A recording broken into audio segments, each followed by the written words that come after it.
CPI తూర్పుగోదావరి జిల్లా general body సమావేశం స్థానిక తాడితోటలో ఉన్న సాహిత కన్వెన్షన్ సెంటర్లో జరిగింది। ఈ సందర్భంగా స్థానిక స్టేడియం రోడ్లో ఉన్న సిపిఐ కార్యాలయం నుంచి సిపిఐ నాయకులు, కార్యకర్తలు, జట్టు, లేబర్ యూనియన్ కార్మికులు, జిల్లా కార్యదర్శి తాటిపాక మధు ఆధ్వర్యంలో ర్యాలీ నిర్వహించారు। ఈ సందర్భంగా సిపిఐ రాష్ట్ర సహాయ కార్యదర్శి ముప్పాళ్ల నాగేశ్వరరావు మాట్లాడుతూ 1925 డిసెంబర్ 26న సోషలిస్ట్ సమాజ స్థాపనకు సిపిఐ పార్టీ ఆవిర్భవించిందన్నారు। 2014 డిసెంబర్ 26 నాటికి 99 సంవత్సరాలు పూర్తి చేసుకుని 100వ సంవత్సరంలోకి అడుగు పెడుతున్న సందర్భంగా దేశవ్యాప్తంగా శత జయంతి వేడుకలను నిర్వహిస్తున్నామన్నారు। దీనికి పార్టీని, అనుబంధ సంఘాలను సమాయత్తం చేయడానికి జిల్లాల వారీగా సమావేశాలు జరుగుతున్నాయని తెలిపారు। రాష్ట్రంలో జరిగిన ఎన్నికలు, రాజకీయ పరిస్థితులు, కీలక సమస్యలపై చర్చించి పార్టీని మరింతగా విస్తృతం చేయడానికి కార్యాచరణ ప్రణాళిక వేశామన్నారు। ముగ్గురు కార్యదర్శి వర్గ సభ్యులకు ఈ బాధ్యత అప్పగించారని, పార్టీ పురోభివృద్ధి, భవిష్యత్తే లక్ష్యంగా ముందుకు సాగుతామన్నారు।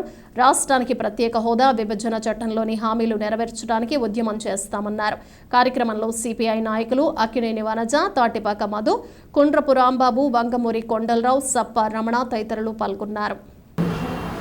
99 సంవత్సరాల నుండి 100వ ఫౌండేషన్ డే జరుపుకోబోతూ ఉంది। 2024 డిసెంబర్ 26 నుండి 2025 డిసెంబర్ 26 వరకు దేశవ్యాప్తంగా శత జయంతి వేడుకలు జరపాలని ఇటీవల ఢిల్లీలో జరిగిన పార్టీ జాతీయ సమితి నిర్ణయించింది।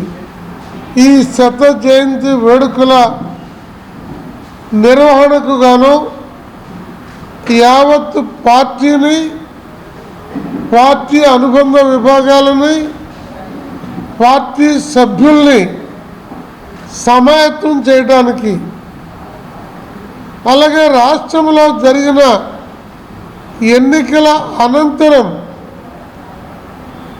రాష్ట్ర రాజకీయ పరిస్థితులు, రాష్ట్రం ఎదుర్కొంటున్న కీలక సమస్యలకి తగు పరిష్కారాన్ని సాధించడానికి అవసరమైన ప్రణాళిక, పార్టీ విస్తరణకు కావలసిన కార్యాచరణ రూపొందించడానికి 26 జిల్లాలలో పార్టీ విస్తృత సమావేశాలని నిర్వహిస్తున్నాం। ప్రతి జిల్లాకి రాష్ట్ర పార్టీ నుండి 3 కార్యదర్శి వర్గ సభ్యులు హాజరై ఆయా జిల్లాల్లో ఉన్నటువంటి జిల్లా కార్యదర్శులు, రాష్ట్ర కార్యవర్గ సభ్యులు అందరూ కూడా కలిసి పార్టీ శ్రేణులతోటి పార్టీ పురోభివృద్ధి పట్ల పరస్పర అభిప్రాయాలు తెలుసుకొని భవిష్యత్తు ప్రోగ్రాముని నిర్ణయించే లక్ష్యంతో ఈరోజు రాజమండ్రి రావడం జరిగింది।